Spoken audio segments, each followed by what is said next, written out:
जय श्री कृष्ण। भाइयों और बहनों, आज का ये सत्र हम सबके जीवन को बदलने वाला है। सबसे पहले हम श्री कृष्ण को नमन करते हैं, जिनकी वंशी की ध्वनि केवल गोपियों के ही नहीं, हम सबके हृदय को भी मोह लेती है। आइए सब मिलकर कहें, राधे कृष्ण राधे कृष्ण। आज का विषय है भगवान श्री कृष्ण से निकटता कैसे प्राप्त करें। श्रोताओं, क्या आपने सोचा है कि कृष्ण कौन है?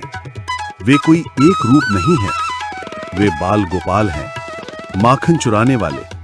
वे मित्र हैं सुदामा के। वे भाई हैं द्रौपदी के। वे मार्गदर्शक हैं अर्जुन के।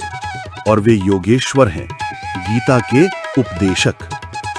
कृष्ण का एक नाम है आकर्षण, क्योंकि वे जो भी करते हैं आकर्षित कर लेते हैं। गोपियां खेत खलिहान छोड़कर, घर गृहस्थी छोड़कर सिर्फ उनकी बांसुरी की धुन पर खिंच जाती थी। ये शक्ति केवल भगवान में है।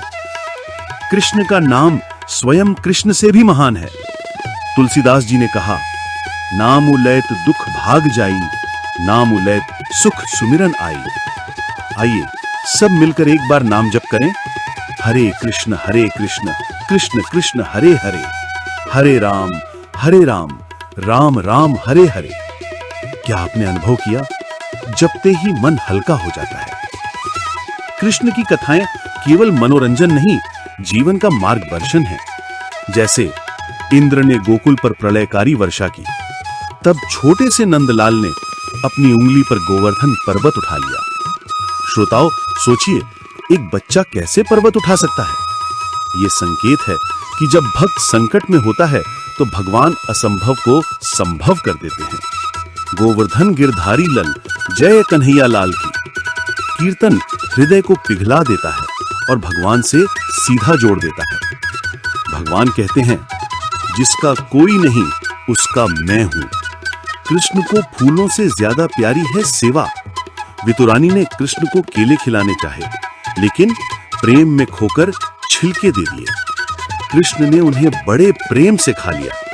शिक्षा यही है कि भगवान को वस्तु नहीं चाहिए, भावना चाहिए।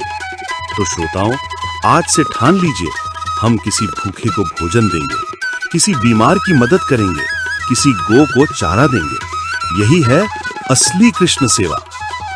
गोपियां कृष्ण से कुछ मांगती नहीं थी। उनकी एक ही चाह थी, बस कृष्ण की झलक। निष्काम प्रेम वही है, बिना शर्त का प्रेम। आज हम भगवान से कहते हैं, हे प्रभु, मेरी ये इच्छा पूरी करो, मेरी ये समस्या हल करो। लेकिन असली प्रेम है, हे प्रभु, मुझे आपकी निकटता चाहिए, बाकी सब आपकी इच्छा। गीता भगवान की वाणी है। कृष्ण ने अर्जुन से कहा, कर्मण्य अधिकारस्ते मां फलेषु कदाचन। अर्थात तेरा अधिकार सिर्फ कर्म पर है, फल पर नहीं। अगर हम इस एक ही सूत्र को जीवन में उतार लें तो कभी निराश नहीं होंगे, क्योंकि जो भी होगा वो भगवान की इच्छा से होगा। गरीब ब्राह्मण सुदामा बिना कुछ लिए द्वारका पहुंचे। कृष्ण ने दौड़कर उनका आलिंगन किया, चरण धोए और उनकी गरीबी दूर कर दी। शिक्षा यही है कि भगवान को प्रेम चाहिए, भेंट नहीं। द्रौपदी चीरहरण में अकेली थी। जब उसने दोनों हाथ उठाकर कृष्ण को पुकारा, तभी भगवान ने अनंत चीर प्रदान किया। शिक्षा यही है कि जब सब छोड़ दें, कृष्ण कभी नहीं छोड़ते। अर्जुन मोहग्रस्त हो गया। कृष्ण ने कहा, उठ अर्जुन, कर्म कर। यही जीवन का संदेश है। समस्याओं से भागो मत, उनसे लड़ो। श्रोताओं, आप सोच रहे होंगे, हम कृष्ण के करीब कैसे जाएं? तो ये 5 उपाय करें। सुबह उठकर कृष्ण का नाम लें, गीता का एक श्लोक पढ़ें, सप्ताह में एक बार भजन या कीर्तन करें, जरूरतमंद की सेवा करें और हर काम को भगवान को समर्पित कर दें। सरल सूत्र यही है, नाम प्लस कथा प्लस सेवा प्लस प्रेम प्लस गीता बराबर कृष्ण निकटता।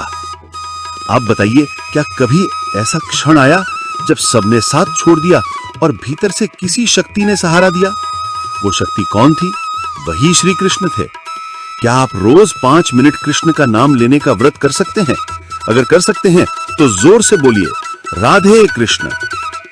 भाइयों और बहनों, कृष्ण कहीं बाहर नहीं, हमारे हृदय में ही है। बस हमें मन की धूल हटानी है। आइए अंत में सब मिलकर नाम संकीर्तन करें।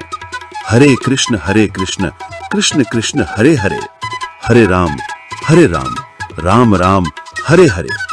जय श्री कृष्ण।